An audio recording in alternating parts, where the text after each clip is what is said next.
The other thing that I ended up doing is I realized that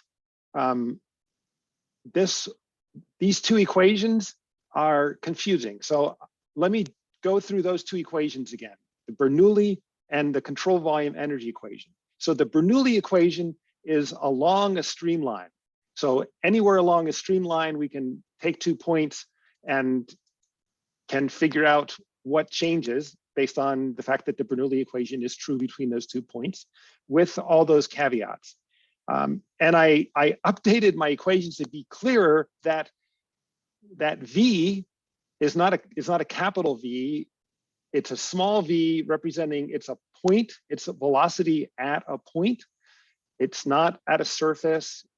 It's not some average value. It's at a point. And okay, so that's that.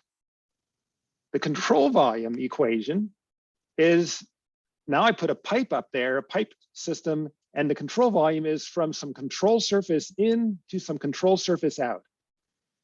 Okay, so in the control volume equation, you have no idea what's happening inside that control volume. The control volume equation doesn't tell you anything about what's going on inside that control volume. You're tracking what's going in and what's going out, and then doing the math on hence what must on average be happening inside. But you don't get any detail about what's happening inside. So the control volume is all the fluid between the two control surfaces, between the two blue surfaces that I've drawn. You're tracking energy in and out. So there's the equation. And this time, you know, you can go into details. Like P in is the pressure at the centroid of the control surface. So it has a very specific meaning. It's the pressure at the centroid of the control surface. V in is the average velocity through the control surface. And in this very fully detailed energy equation that I've shown here, there's even an alpha out front of the velocity term to correct for the fact that the velocity isn't uniform. And so the average of the velocity does not equal that. The average velocity squared does not get you the average kinetic energy. Oof, that one may give you a headache. But because the average velocity squared does not give you the same as the average of V squared, that alpha term shows up as a correction for the energy term. But the big thing is that V, here is a big V. I put a bar over it to just like drive the point home. That is an average velocity, not a point velocity. And so then we can take measurements at the two control surfaces and like the pressure and the elevation and the velocity. And from that, we can figure out what the head loss is, assuming that there's no pump and no turbine in the system. And that head loss is basically a measure of mechanical energy that's been converted to heat. So it's lost mechanical energy. So here's another difference, and I realize this slide now has too much information on, but there we go. The control volume equation is not reversible. There's an in and an out. In happens before out happens if you were following the fluid through. So it's irreversible. Whereas the Bernoulli equation, because it's a frictionless system, it doesn't really matter which you call point 1 and point 2. There's no sign difference. You see that? You can reverse the Bernoulli equation and nothing exciting happens. It's all legal. So you can switch 1 and 2 and it's all legit. You can't do that in the control volume equation because head loss is an irreversible process. And I just want to stress here that you can't use the Bernoulli equation through a flow expansion. You can use it in a flow contraction, and that's what it's actually really good at, but not in a flow expansion where the fluid is slowing down, and as it's slowing down, it's heading off in different directions and it's becoming chaotic, and that chaotic flow is just generating eddies that are ultimately spinning down and ultimately just causing the fluid to deform a little bit, and viscosity ends up showing up. and turning that deformation into heat. Anybody want to ask a question on that? About Bernoulli versus control volume equation, the energy equation? Okay. I'm going to get to what did we, oh, I guess, did I change this graphic too? Like the first thing I did after our meeting last time was like go through and recreate graphics and make them clearer. I think I already had done that, and we are now ready for this equation, this question, I believe. You've got a long streamlined train, and you're going to compare that with a long straight pipeline. And they're similar in some way. They both have significant energy losses due to shear between the fluid and the solid surface, or they both have significant energy losses due to flow expansions. So which one is it? A long train and a long pipeline, where are they losing their energy? It actually is number one, with long streamlined body or long straight pipeline, the losses are due to shear on the wall.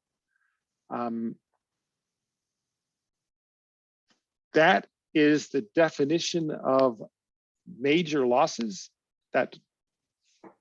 And it takes a long pipeline and a long streamlined train for those losses to become significant. A tractor trailer doesn't cut it. A tractor trailer, the big losses are the huge wake behind the tractor trailer. But if you had streamlined tractor trailers, actually the bottom geometry of tractor trailers is awful. But this train is a nice indication of there's a long streamlined surface. So let's talk about those major losses, the losses that are due to wall shear. Here's the equation that describes it. Whoa, hang on. The equation is the Darcy-Weisbach equation. So Darcy-Weisbach came up with this equation. You probably used this in fluids at some point to calculate head loss in a pipe. And I wrote it in two forms. In the second form, I just got rid of V and put in Q divided by A, and I got rid of A. A is pi d squared over 4. So if you make all those substitutions, you get from the equation based on V to the equation based on Q. The equation based on V is more beautiful in some ways. It's simple. The equation based on Q is what you would actually use if you were working with a pipe. So how do we get that friction factor? That friction factor is kind of the elusive parameter here. So the friction factor is going to be a function of the Reynolds number. Reynolds number is a measure of the force of inertia divided by the force of viscosity. So it's a ratio of those two forces. So if inertia is large compared with viscosity, then you have a high Reynolds number. And at some point, it means that viscosity is not even a significant force to deal with. Does that make sense? If you've got this dimensionless ratio of two forces, and the top force is inertia, the bottom force is viscosity. And if inertia is huge compared with viscosity, it's a big Reynolds number. And it means that viscosity isn't even significant in the problem. And you can just forget about it. Okay, and actually that'll show up when we look at the Moody diagram, you'll be able to see that.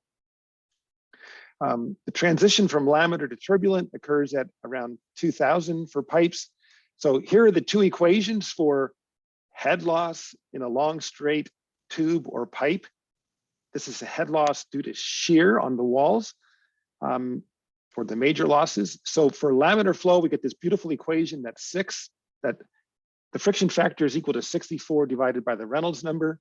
That's kind of cool that it was that beautiful. And you get the Hagen-Poiseuille equation when you plug that F into the Darcy-Weisbach equation from the previous slide, you get Hagen-Poiseuille. Okay, so no magic. Take the Darcy-Weisbach equation from the previous slide, plug in F, and also plug in what the Reynolds number is, V times D over nu, and you get the Hagen-Poiseuille equation. So Hagen-Poiseuille is a really nice equation and one that we're going to use because under conditions of laminar flow, the relationship between head loss due to shear friction, friction on the walls, is directly proportional to the velocity in the tube, the average velocity. So here, that big V in the Hagen-Poiseuille equation, remember, these are control volume equations. And so the V is an average velocity at a control surface.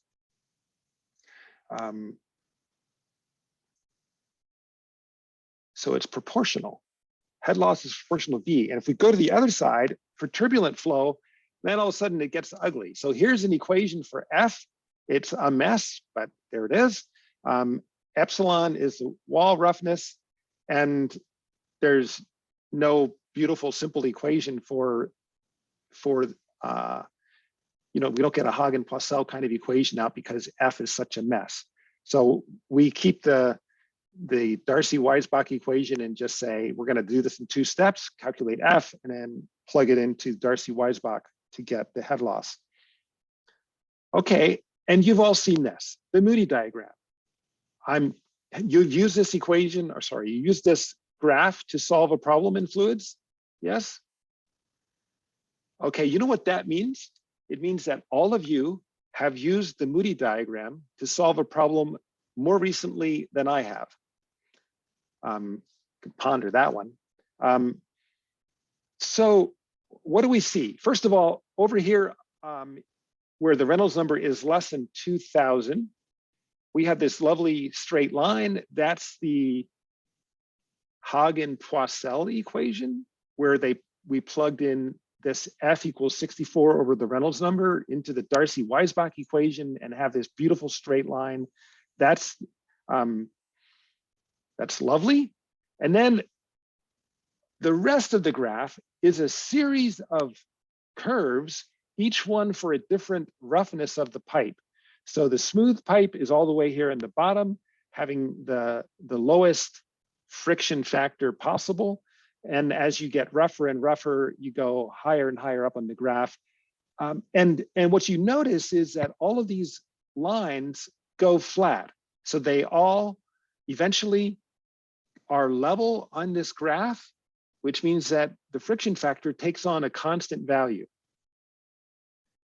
Remember, I just said that at high Reynolds numbers, a high Reynolds number means that inertia, or the effective velocity and density, inertia is big and viscosity is small. And that means that viscosity is insignificant. Reynolds number is our measure of whether or not Reynolds number is a measure of whether or not viscosity is significant. At high Reynolds number, viscosity isn't significant anymore. And so there's no longer any change in these curves. They go flat because the only thing that matters is inertia, and that's kind of constant. So how do you design a pipe using the Moody diagram? So supposing I want a pipe that transports 10 liters per second of water at a distance of 100 meters, so over a distance of 100 meters in a pipe, and I'd like to have less than 1 meter of head loss. So I want HF to be less than 1 meter, maybe HL. HL standing for all the head loss, HF, the friction, wall shear, major losses, HE, expansions, minor losses. I want a pipe that transports this and has less than 1 meter of head loss. So what do I do next? I could assume an F for the Moody diagram. And from that, I can take the Darcy-Weisbach equation written out for Q, and I can solve that equation for D. So this Darcy-Weisbach equation, I can solve that for D, and then I get some random diameter. And then I can look at my pipes that I can buy at the hardware store, and I can round that diameter up to the next bigger size of internal diameter of pipes that I can actually buy. So round up to the next available pipe size. And then I can calculate the actual V in my pipe, given that flow. And I can then take that and calculate the Reynolds number. So I got the V, given the actual pipe that I have and the flow that I'm forcing through it, 10 liters per second. I calculate the Reynolds number, and then I can go back to the Moody diagram and I can find F. And because I started with an estimate, and so then I go around in a circle and I just keep on looping until it converges. Happily, it converges really fast, but unhappily, like what a mess, right? All these steps just to design a pipe. And we're going to be designing, or at least in designing a water treatment plant, you end up designing many, many pipes. And so well, this is where our motto or our mantra of if it's hard, there's probably a better way. And the Moody diagram is hard to use. So there's probably a better way. So I haven't used the Moody diagram in decades, and I would urge you to stop using it too. Okay, it is useful as an educational tool to look at what it actually looks like, but it is not a useful tool for solving engineering problems.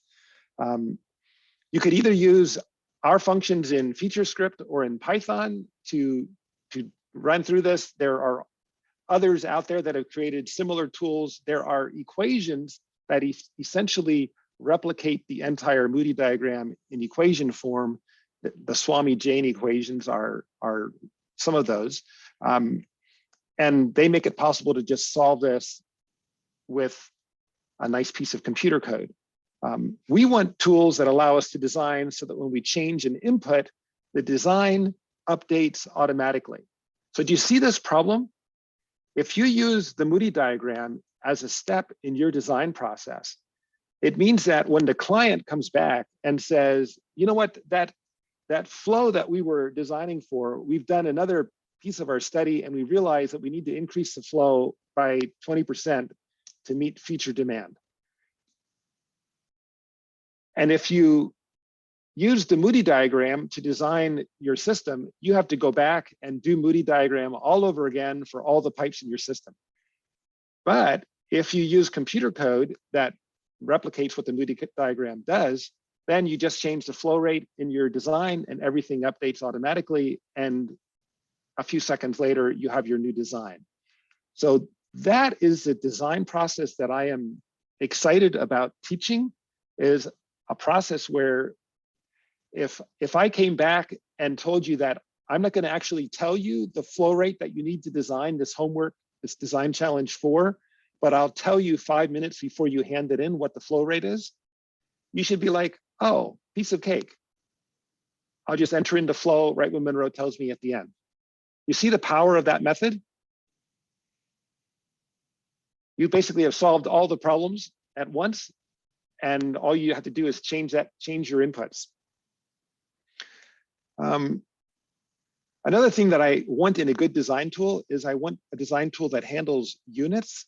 And I know that many practicing engineers use a wealth of Excel sheets to do calculations. And for those of you going out into the consulting world, you have to at least know enough Excel to know you're going to get into that. And so, yeah, you should know how to use Excel. But it is, from my perspective, an awful way of doing design work. I long ago began refusing to look at people's Excel sheets because the probability of there being a unit error in the Excel sheet is just so high. It's just predictable. There will be a unit error because unit conversions are embedded in cells in awkward ways, and there's no easy way to check it. So what would a good tool do? A good tool, you should use units for your design. The tool itself should use those units. And at the end, you should be able to say what units you want the results to be in, and it should just give you the units that you want. So the reason that it's so powerful to have the software tool that you're using actually handle units is that means that you can't write any equations that aren't dimensionally correct. So if you write the Darcy-Weisbach equation and where it says v squared, you forget to square the v, it will throw an error immediately and say your units don't match. And that's one additional check that you get by working in an environment where it's actually using the units as part of the calculation. Forces you to use dimensionally correct equations And we'd also like to be able to create modular code that once you solve the head loss equations once, those equations should just be there for you to use the next time. You shouldn't be scrambling around and figuring out how to recreate that wheel. So minor losses. So that was all about major losses in Moody diagram and wall shear.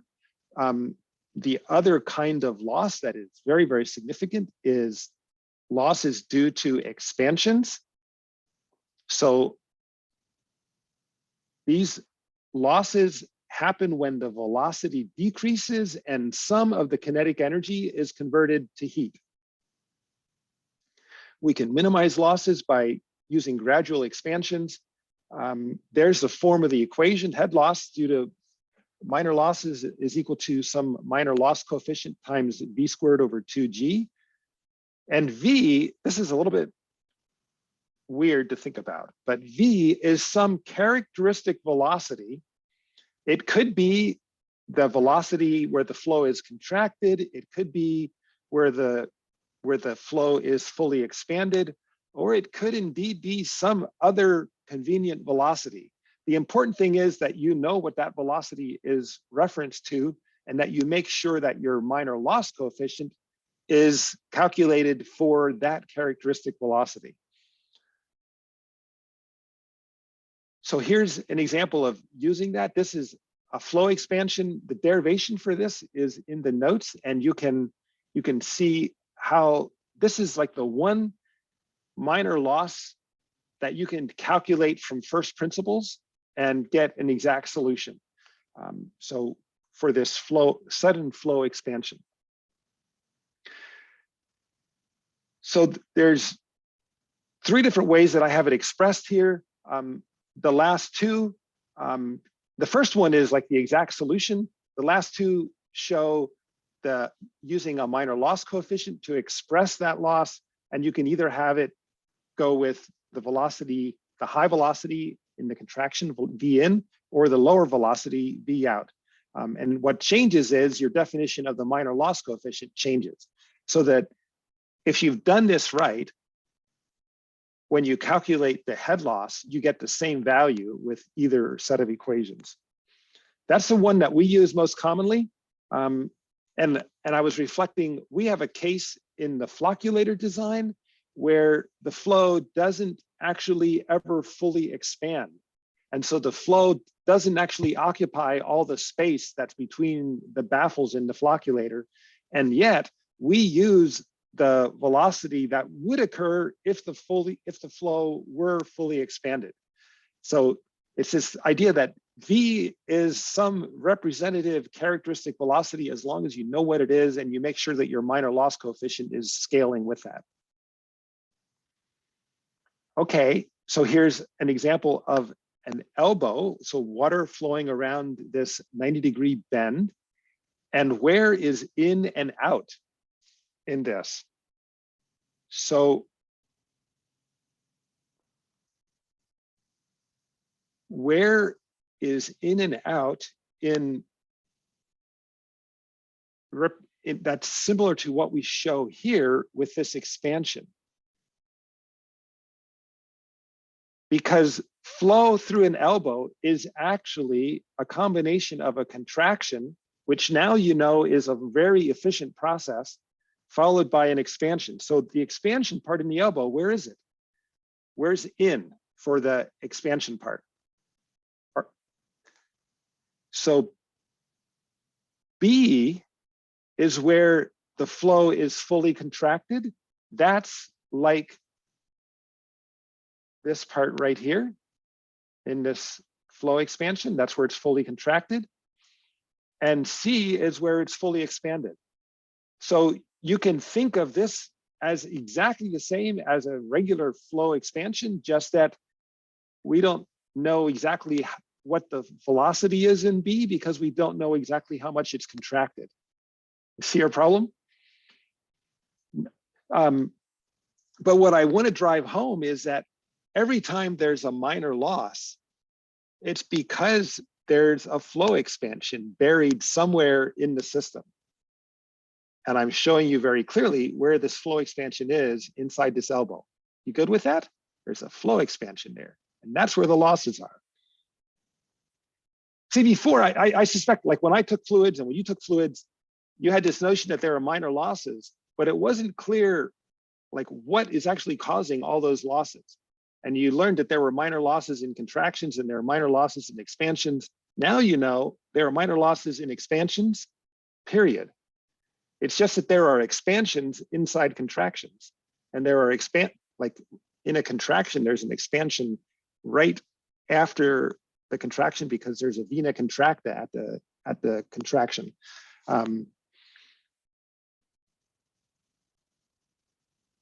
So, it looks like I already answered that question. So these are these two forms of the equation for an expansion, either KE or KE prime.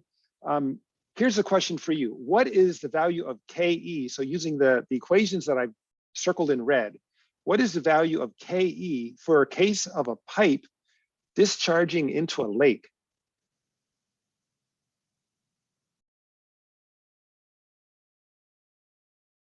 So small pipe discharging into big lake. What's KE?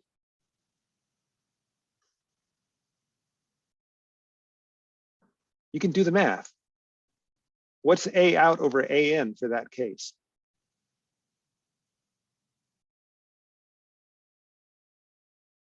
You're comparing a lake to a pipe, and the lake is A out. So A out over AN is approximately what? That term goes to 0. And so that means that KE goes to 1. And you know what, like, and the physics, it means that if you take a pipe and you have it dumping into the lake, like, but where it's injecting right into the lake, all of the kinetic energy from that pipe is lost. 1, all of it. Got it? V squared over 2G is the kinetic energy that pipe has, and that kinetic energy is just turned into turbulence and then heat in the lake. So now if KE equals 1 means that we lost all of the kinetic energy, what does it mean when KE exceeds 1? So if KE is bigger than 1, this is that trick that, remember, our velocity is some characteristic velocity.